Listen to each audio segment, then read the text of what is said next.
What's going on, guys?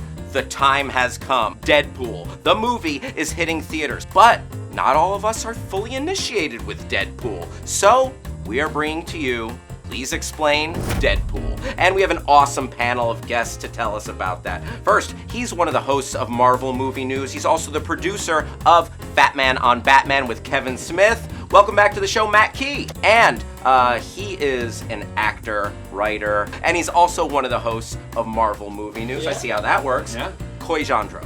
Let me ask you guys, movie comes out tonight. Any special plans? I actually have an awesome fiance who very much wanted to see it on Valentine's Day for our Valentine's Day. Wow. Nothing says love like Deadpool. So I've never had a chimichanga in my life.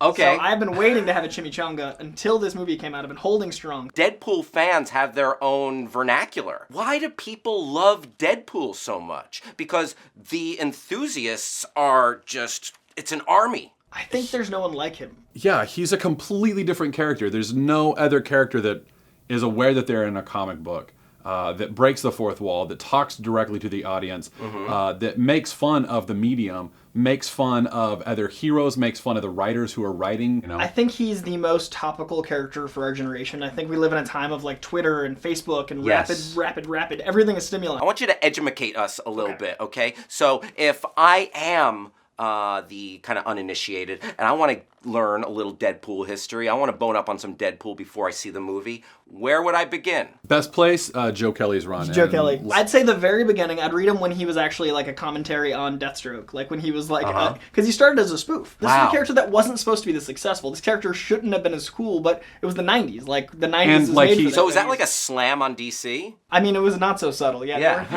were- I don't know that it was a slam because Rob Liefeld invented him because he liked Deathstroke so much. That's true. It was kind of like a love letter to Deathstroke. Yeah. Okay. So he puts him in New Mutants 98. Yep, in Then his second 1991. appearance is X-Force number 2. Right, and that's with Cable and all and that's that with world. Cable. So like that's why like Deadpool is so tied into the X-Force universe.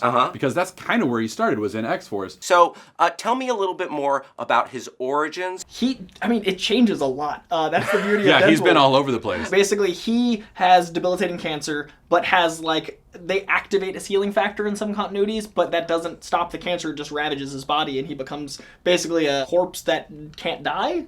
Could you burn him to a crisp? I imagine, like, down to a subatomic level, he's been destroyed and come back. Like, he's Yeah. literally been atomized and returned. It just took time. Like, Wow. so Okay. there's no real way to end Deadpool. What are his powers? That changes too. I mean, that's Man, that's you guys are slippery. You're not giving me a solid answer. Look at Encyclopedia. They're just like.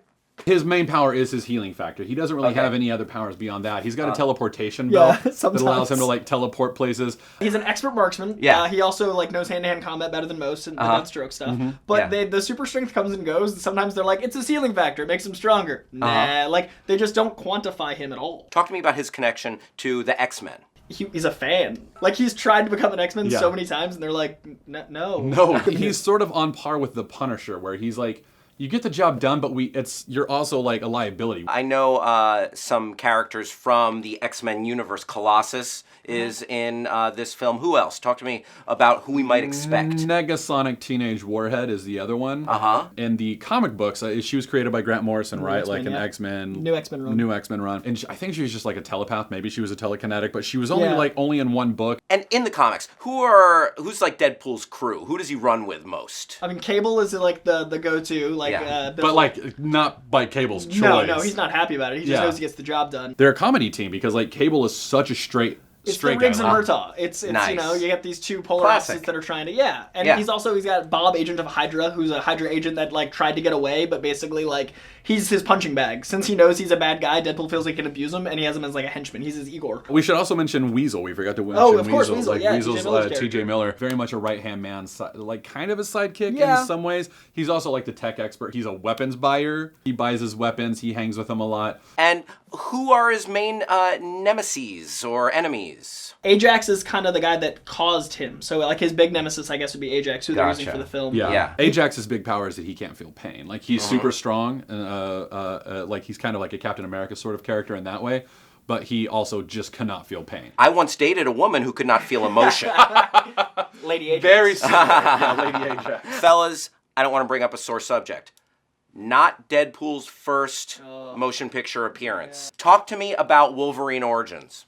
and do we Deadpool. have to? It happened. Yes. It was a movie. We must speak of it. I feel like it was Ryan Reynolds trying to get the character's awareness up so this could eventually happen. I feel like he loved the character so much he was willing to sacrifice like a little bit of that to later on. And then unfortunately it was so bad that for a while that killed it. And they give him like Cyclops eyes. It's just shameful. The Baraka arms, why? Yeah, it's a mess. It didn't happen. Do we like Ryan Reynolds as Deadpool? I think Ryan Reynolds was born Deadpool. It just took this long for him to get the costume. Because like even all the marketing, it's him. Half the viral campaign has all been his idea. So there wasn't any stink on Ryan Reynolds from that previous incarnation of Deadpool or Green Lantern. We're like, no. I think it was Green Lantern that really hurt him the most. Yeah. He's had a very interesting career because on paper, all of his choices make sense, and then the movies come out and you're like, Does this film need to be rated R? Absolutely. Okay. I don't think there's a version of Deadpool that could exist. Tell me why. Because recently there was a kind of a groundswell petition. Yeah. Oh, come on, put out a PG-13 version for us kids. Yeah. That's the trailer. We already have it. The only positive to it being a PG-13 is that would be one more thing for him to break the fourth wall on. What do you say to people who watch the trailers and say,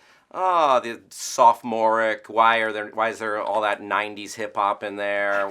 I think that we need a sophomoric character in that genre, otherwise everything becomes stagnant. I think that we need, like, Ant-Man was our heist film, Guardians is our space opera. We need our American Pie superhero film. And the fanatical love that you guys describe, I guess that's why we have so much Deadpool cosplay. Oh, it's insane. Well, because he's so specific. Deadpools and Harley Quinns are everywhere. Yeah, they're the go-to. I think he's the character that like the trolls that want to be more out there can wear. It's a mask you can put on and be as obnoxious as you want. Yeah, just be a total goof. Yeah. It allows you to sort of like transform your character, and it gives you sort of an excuse, you know. Yeah. Plus, I think like kids like when they first get into comics, I think Deadpool's a very easy, accessible character for them. Okay, let me throw a scenario at you guys.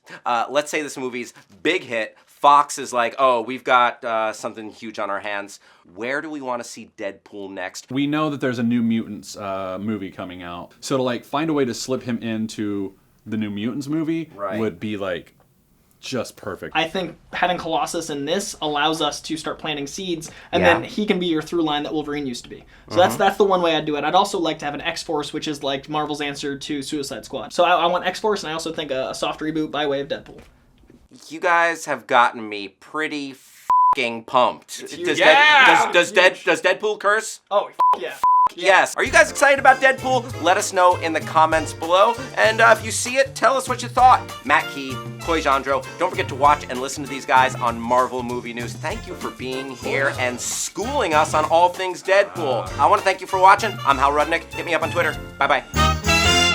The first matchup of the Final Four. Fargo versus Oh Brother, Where Art Thou?